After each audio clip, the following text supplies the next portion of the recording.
can't buy. It resides between my eyes. Walked through the fire, came out better on the other side. See, life's like a beach if you find the sand. And right now, I feel like 100 grand. You are listening to Inspired Insider with your host, Dr. Jeremy Wise. Dr. Jeremy Weiss here, founder of InspiredInsider.com, where I talk with inspirational entrepreneurs and leaders. Today is no different. I have Ben Altman. You can check him out at altmanadvisors.com. Ben, before I formally introduce you, I always like to point out other episodes of the podcast people should check out. Since this is part of the EO series that I do. Ben and I met through EO. It's an amazing organization. I met some great individuals there. So some of those, I had Michael Attias. He started CaterZen, and he talked about transforming catering chaos into calm with his software. Matt Zalk, he's in Tulsa, Key Renter Property Management. He's all over Tulsa, Oklahoma City, Arkansas. And, Ethan King sticks out. I've learned a lot from him. And co-founder of Zeus Closet. And he talks, actually, Ben, a lot about AI these days as well. I know you have some EO members you've learned from. You have a book there. Why don't you talk about some of the EO people you've learned from? Yeah, for sure. Let's see here. I have one from an EO member, Ab Devis,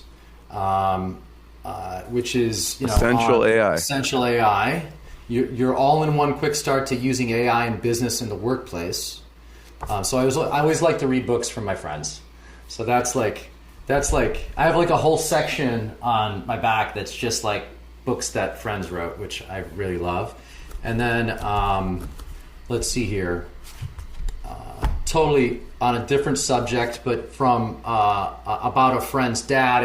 He was a survivor from the camps, and just how this kid survived and got through it somehow. So this is a Holocaust It's the story. Little General. Who's the author? Yeah, it's Robert Becker. It's actually the kid, the child in the story, and it's really put together by my friend Liz Becker, her daughter. While we're on the book subject, right? I always geek out on books. You have another book there that you're loving right now. You want to talk about that? Sure. So this is the one that I'm really on. It's called The AI-Driven Leader. It's by Jeff Woods. He's made a career around using AI to help leadership teams specifically, and helping them sort out like goals and metrics like with AI, which is, I'm from the EOS world and we do it like manually. You know what I mean? So we do it, but we do it like by sitting for 9 hours together. So this supposedly makes it 90 minutes of just that. And it's a game changer, because what it does is the key is this. This is what really convinced me about this. If feedback is anonymous, it's better. Okay? Because it's more honest. If you have 6 members of a leadership team and they're all anonymously entering their data into an AI platform, and then you let the AI compile it, show where you're not aligned and where you are, and helps you determine what your goals should be. So super interesting way to use AI to be anonymous with what you're concerned about. So that's what I'm working on from Jeff Woods, who's a really inspirational guy in the AI space. Ben, on the anonymous topic, so I'm listening to right now, I don't know if you ever listened to Influence, Robert Cialdini, but there's a new and expanded version, which just came out. I think I have an hour and 9 minutes left right now. But they talk about anonymous. If you don't want a hung jury, don't make people raise their hand, and make it anonymous. I think that's what they said in the book. If I'm misquoting that, people can listen to the book and read it or whatever. But it's a really good book, Influence, the Psychology of Persuasion, the new expanded version they came out with. And then you mentioned, EOS, so Gino Wickman and Traction. I had Gino Wickman on the podcast. People could check that out. And Vern Hardish, on an EO topic of scaling up. And Vern was also on the podcast, so people can check that out. And he's got a great book, Scaling Up. I think, Ben, you went to get another book, so I'm looking forward to hearing what you're hunting down there. So as you're doing that, I'll mention. So I also had Mark Winters on, who wrote Rocket Fuel with Gino Wickman, and that's also a really good book of kind of the visionary integrator dynamic. So what do you got there? I've got here Traction. Since you mentioned it, this is a formative book for me from the EOS world.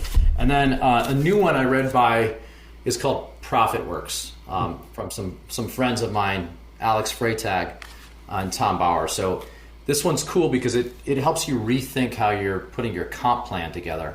So I love the whole series with EOS and Patrick Lencioni too. We're reading The 5 Dysfunctions of a Team again. We have a couple new leadership team members, so we're rereading it and looking forward to that as well. I remember reading a long time ago, Death by Meeting by Patrick Lencioni. And the interesting part is I love his books because they're like shorter. I can finish them quicker.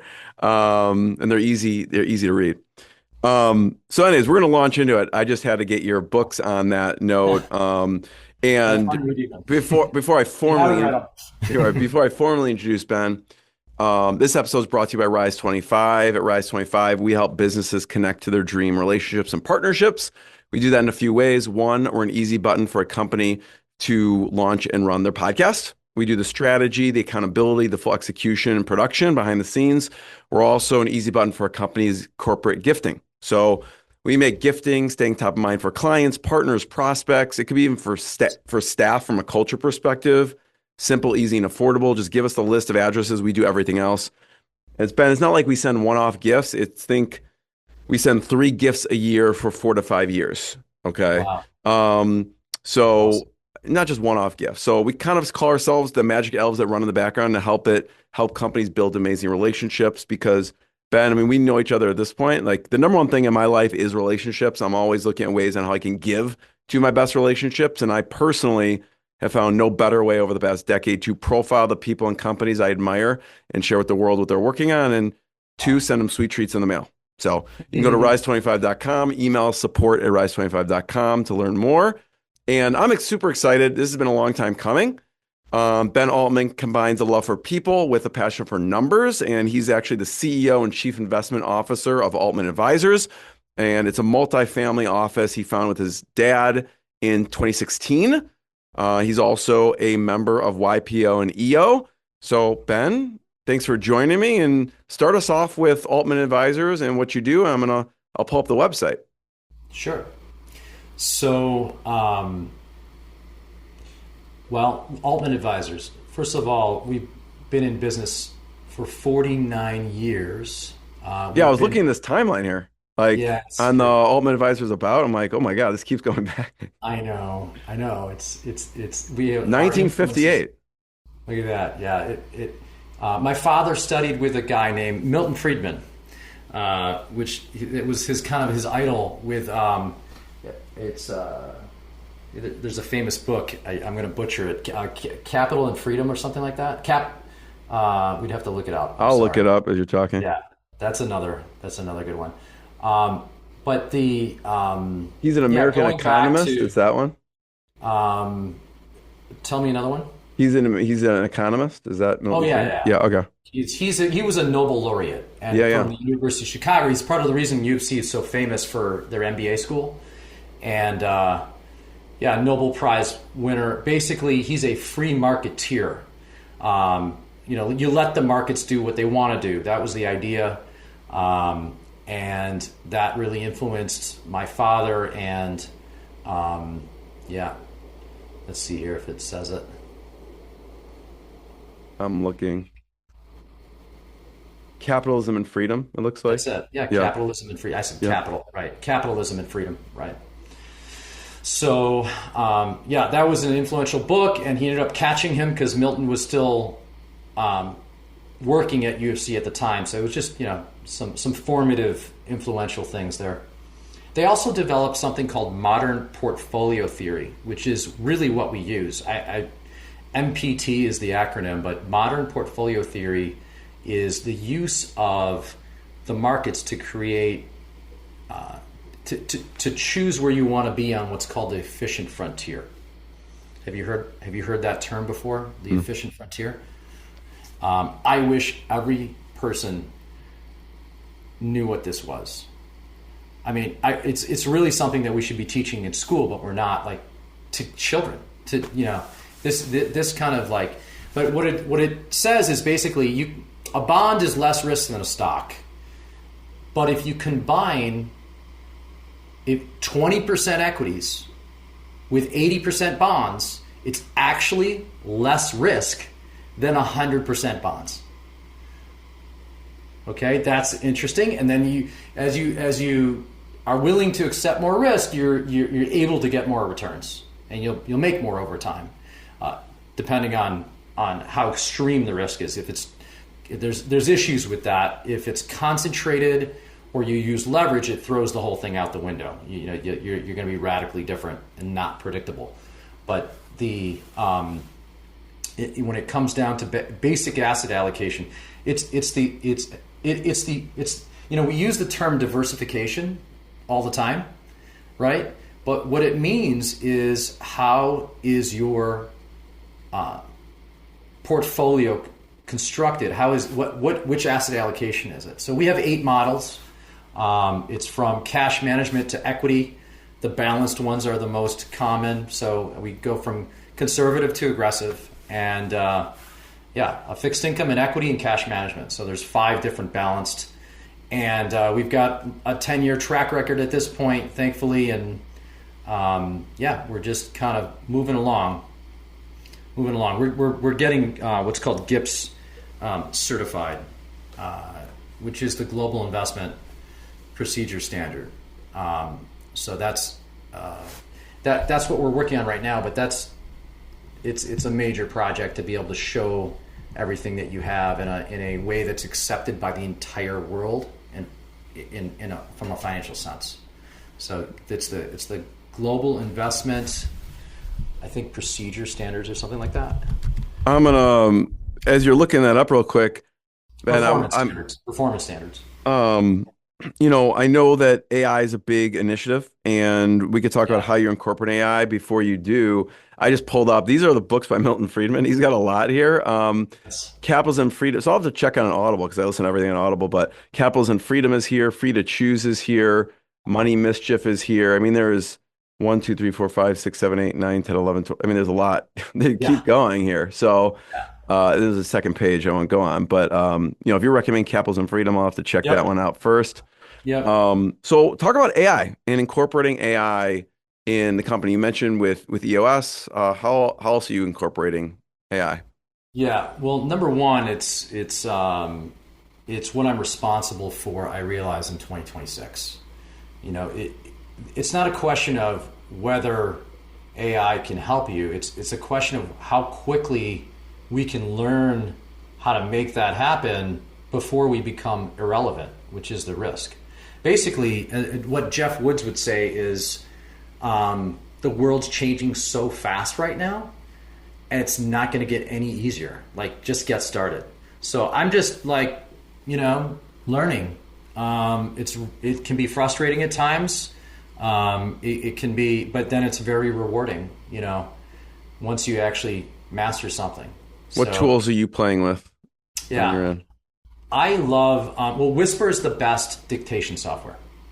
So I just love it. I mean, it's so cool to just change your keyboard and it actually works, and it actually fixes, let's say you stutter or you say something slightly off. It actually fixes your English.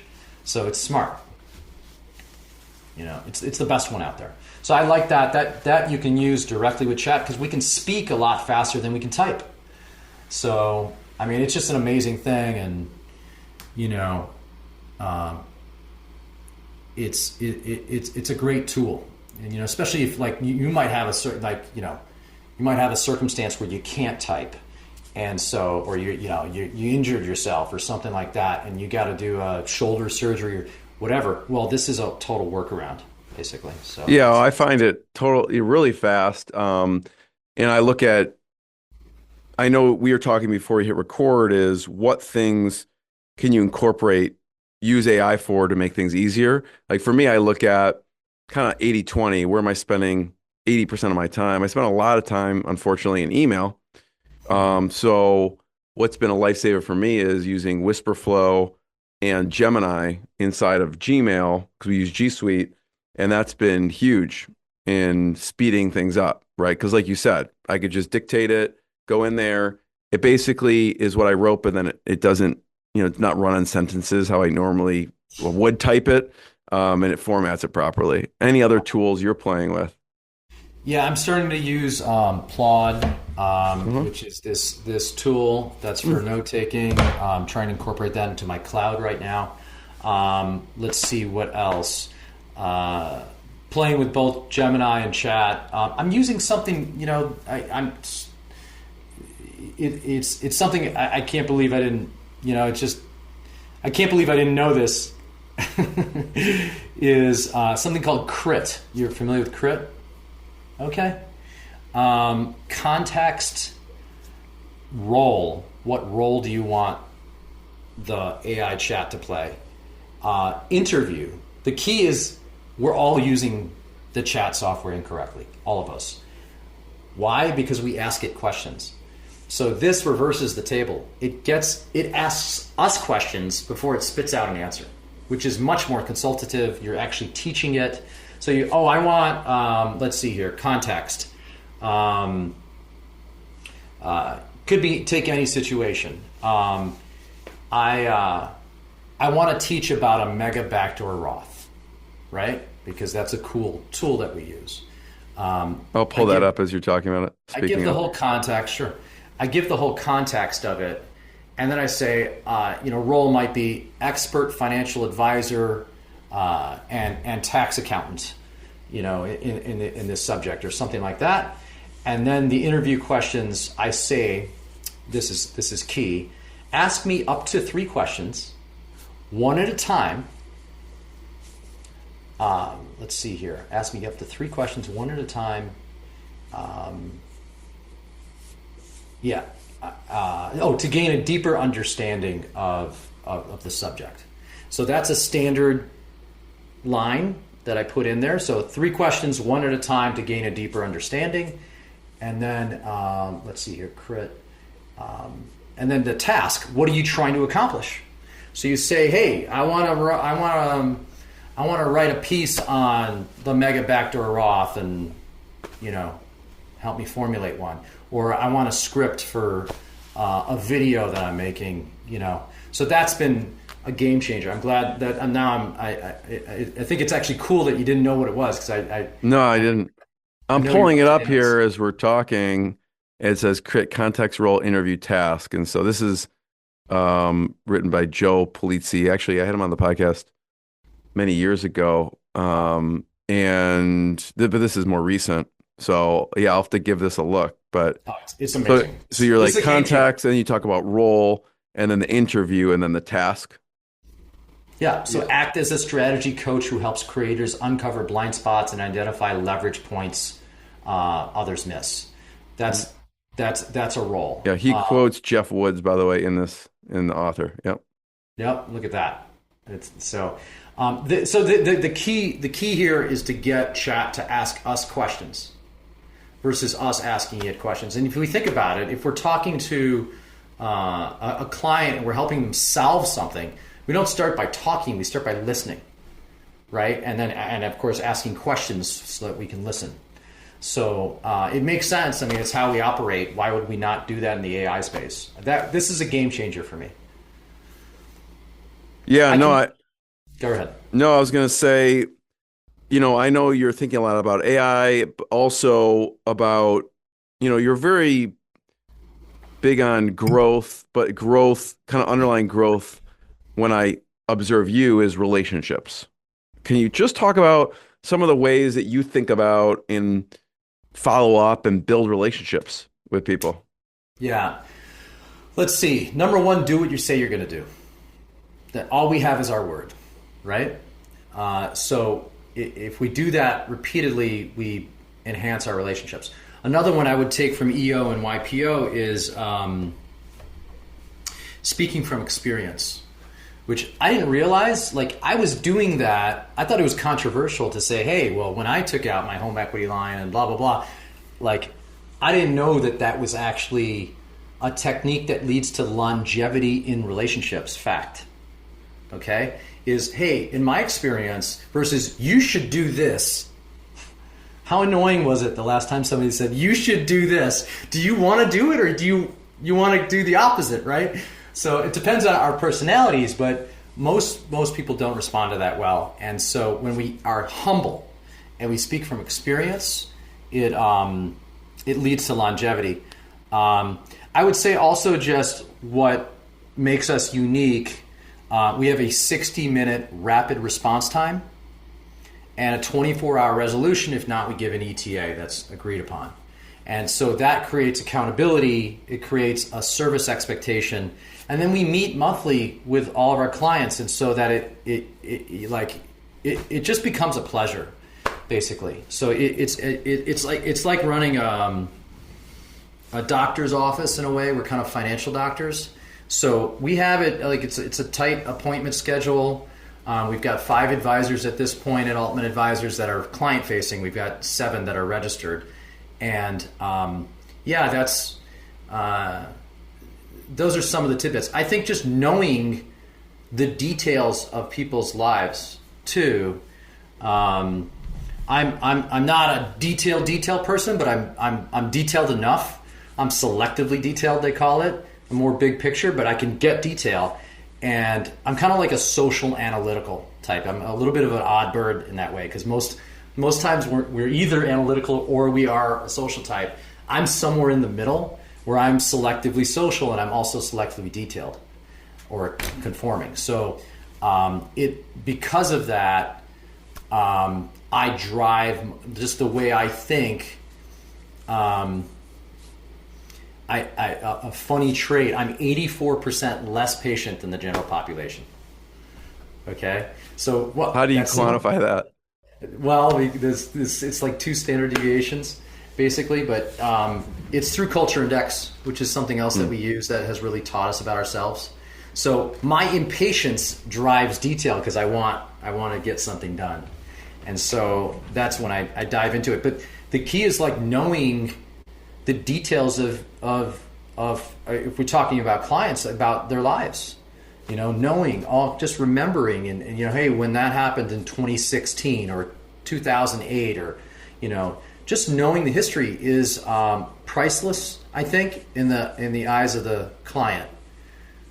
So I think those are some of them. I had a question, Ben. What sticks out to me is working with family can be interesting. So I'd love to hear what it's like working with your dad and some of the lessons learned. Before you go into that, one thing you said reminded me, which is do what you say. And one of my favorite books is The 4 Agreements.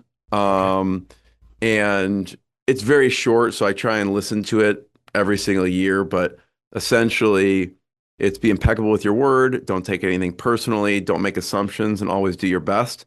And it's just a reminder for me. So thanks for that reminder. Let me hear those 4 again. Be impeccable with your word, which is kind of what you say. Like, do what you say you're going to do. Right. Don't take anything personally.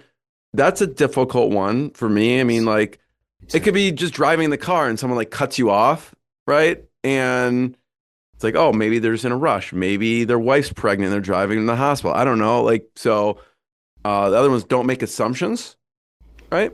We lose people with assumptions. Yeah. And then the last is always do your best, because the best could be different. The book, it makes me think, okay, like if I'm not feeling well that day, my best is going to be different than if I got a good night's sleep and everything like that. So it's just doing your best for that given moment or situation. Right. So it's all that you can do. Yeah. I consider that like the one option, basically, is okay. If our one option is to succeed, then we're going to do the best we can, and that's all we can do. That's you can't do more than that. And if you're in it, you're in it to win it, which it is what happened when I started with my father. I knew that this was a long-term decision. I was 23. He was 63. We're 40 years apart. And I'll be 46 on Saturday. So that's half my life. I cannot believe it. 23 years, right? And I mean, full time. I started when I was 18 with him, but 18, 20, I worked with him. But 23 is when I started full time. And I knew it was a one-way road when I was doing like this is you're going all in. Like this is I have a job to do, which is to figure out how to continue this business, you know, on my own, which is, you know, that ultimately, I can get into some of the details of what it was like to work with my father. Yeah. Earlier, but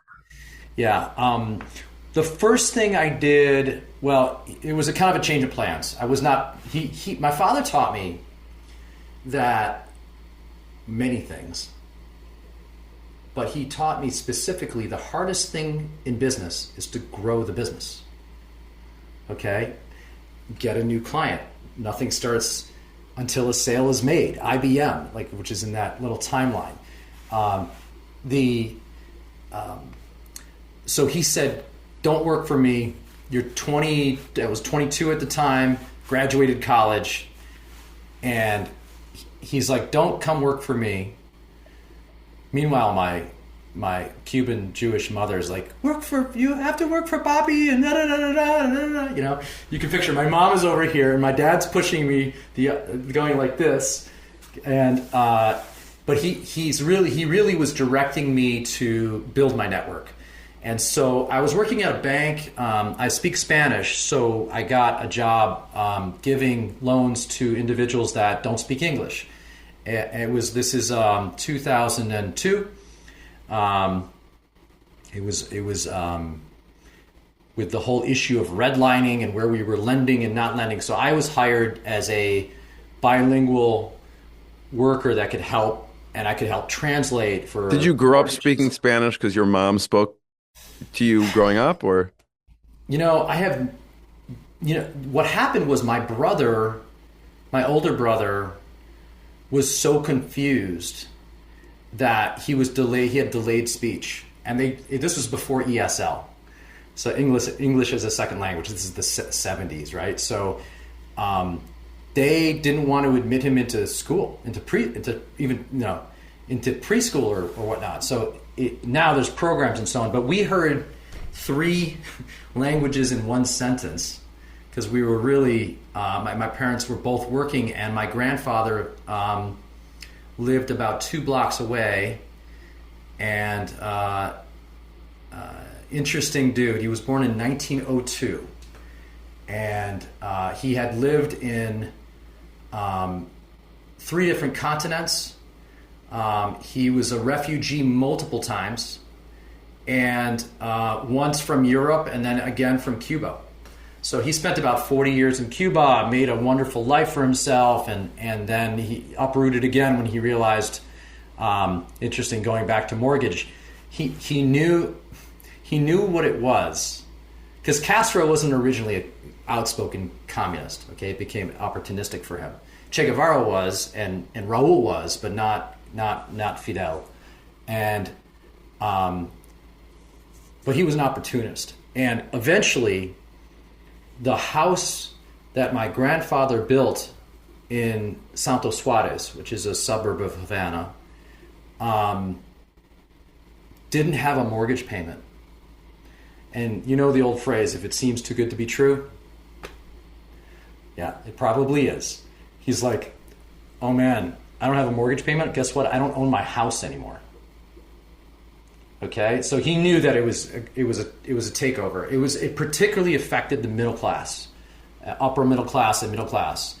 The upper society became part of government and so on, and then it left a very rich and poor scenario. The middle class all came to, that's why we have Miami and Las Vegas now. It's because Havana closed, and Miami and Las Vegas opened. I mean, Miami and Las Vegas were nothing before the Cuban Revolution, basically. So that was this is all like ingrained in me. And he raised me. He certainly didn't speak English. I have no idea how we communicated. He would speak English, Yiddish, and Spanish in the same sentence. Okay, because he would use whatever word came to him. So it has something to do with, like, I really love languages, and I'm sure you picked it up at a young age. I just didn't. It wasn't. I had to really. The real reason I speak it. The reason I'm telling you that story is because when I came around, they said speak to him in English because my brother had problems learning English, and so I really had to learn it. I learned it in school, and then the kicker is, and I recommend this for anyone from experience, is to spend a year immersive in, 2 semesters immersive in. I did Spain, Madrid, and that's how I really dialed it in. So and keeping it up. You got to travel. Sorry, you got to travel to Spanish-speaking countries. You've got to speak Spanish. I speak Spanish every day with my executive assistant, Franca. She's from Argentina, so to me it's like a priceless benefit of working with somebody from South America. So talk about a couple lessons from your dad over the years. Okay. Don't. I'll say a don't. This is a very simple one. So we lost everything, like, at least once, okay?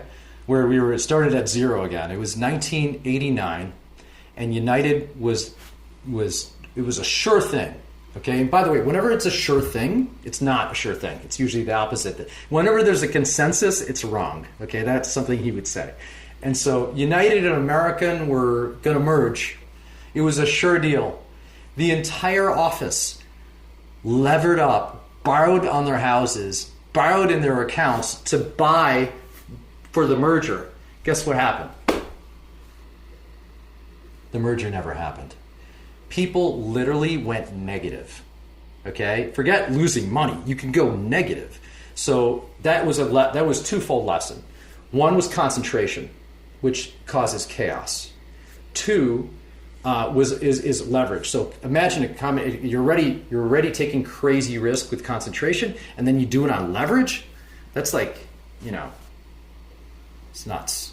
So that was a lesson. We as a family, we lost everything. It's restarted in 1990. I was 10, that's a lesson that really stuck with me. Actually, one I learned, which was very similar, was I just remember he always said to me, if he gave me $1, he would say, we're putting 50 cents in the bank. Okay? And I remember that. I'm doing it now with my kids. My kids reminded me, I said something like that.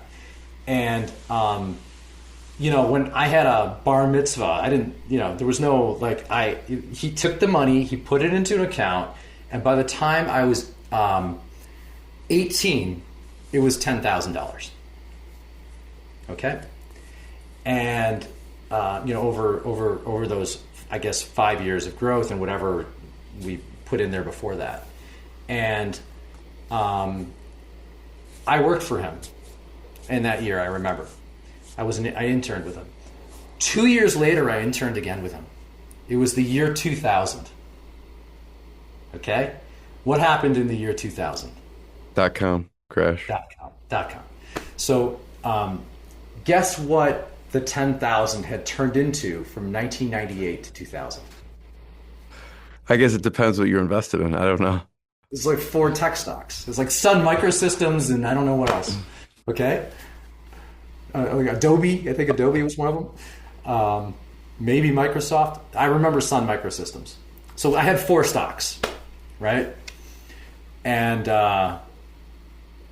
now I told you what it is. So what did the 10,000 turn into? I'll tell you the right answer. 2,000. I don't know. 100,000. 100,000. Yeah. I guess certain tech stocks went down. Those ones went up. I haven't gotten to the down part yet. I'm going to tell you what it eventually got to. So from 98 to the year 2000, it went from $10,000 to $100,000. Okay? 10x. And I'm like, hey, Pop, should we maybe sell these things, do something? He's like, no, it's fine. It's good. You don't see the future, right? That's the funny thing about markets is that they humble you. And you have to go through bear markets to understand the market. In fact, we say you have to go through 2 bear markets to understand the market. Otherwise, you really don't understand the market. You got to go through bear markets. So that's when you test and you learn. And so, that was my first experience with a dramatic, deep, bear market. The NASDAQ was down 60%. It's just, you have. So what happened? By the time 2003 came around, I'm now working with my dad full time. Take a guess what it was down to. I'll say 5,000. Close, 10,000. It was back. It was back down. It was back down to 10. So I started with 10K, and that's the way.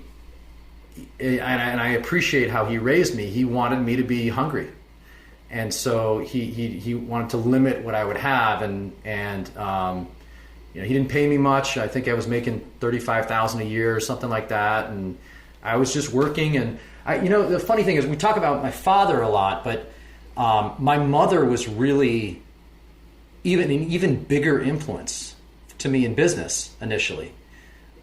She was a licensed clinical social worker for like 50 years. One of the first Spanish speaking in the city of Chicago, like 1960s. And she taught me to have that social service mentality, basically. And that my father would say, like, the worst people in our business are the ones that are focusing on what they make. If you focus on doing good things happen, right? So these are all things that I'm thinking about. But basically, I just went in with this kind of like altruistic. I wasn't worried. I wasn't making anything off of it. Like I had my like 35K salary or whatever I started with, and that was because I had no compensation and my job was just to take care of people. We ended up, going from. We were the top producers at UBS in our office. It was a small office. And then later they combined all the offices. I remember we were number 7 and 6, 5, 4. We ended up getting to number 1 again. And it was just from like grinding. It was work. I worked long hours. I did the best I could. And before I knew it, we had 250 clients, and we were the top producers at UBS Wealth Management in Chicago. So that was. The interesting thing is that I was still, even though we were quote unquote the top producers, right? We really didn't. I had a growth problem. If you have 250 clients and you're working from 8 a.m. to midnight setting up a bond trade before the morning, and then you got 25 to 30 phone calls a day because you're handling so many people, how do you grow? And so an interesting thing, I'll grab one more book. Let's see here. This is a big influence for me. It's the Supernova Advisor. So this is the other thing that really influenced my business. And he said, basically, you've got to give away the bottom 5% of revenue. You would not believe, out of 250 clients, that was 100 clients. Okay? I think it was 5 million. And we ended up creating a minimum that was 3 million at the time. And we got 3 $5 million deposits after giving away 5. How could you give away 5 million with 100 people? One client replaced it. And then I did it 2 more times. And the reason I did it is because of Supernova. Supernova told me, meet monthly with your people 2 times in person anywhere in the country. And so that's what I did. And I've been doing it since 2015. I'm now in my 11th year of this. It is unbelievable. I've taught it to the team. We run it like clockwork, and it changes your business from being a reactive business, which is most businesses, to a proactive business where you actually have a life and you might have some time to market selfishly. You have a structured life, and then you have some off time. Well, guess what? You got to grow too. That's another thing that we think about. We would say if you're not growing, you're dying. Okay? There's like two directions. There's no like, hey, I'm just going to coast. If you're coasting, you're going down. So it's that mentality was, always an influence. Ben, this has been incredible. I really appreciate you sharing. I have a list of books that I'm going to have to go on Audible and Amazon for right now, but I just want to encourage people to check out altmanadvisors.com to learn more. They have a great section that's a knowledge center there. Check out more episodes of the podcast, and we'll see everyone next time. Ben, thanks so much. My pleasure. Thank you for having me. What I got, you can't buy. It resides between my eyes. Walked through the fire, came out better on the other side. See, life's like a beach if you find the sailing right now. I'm feeling like 100 grand.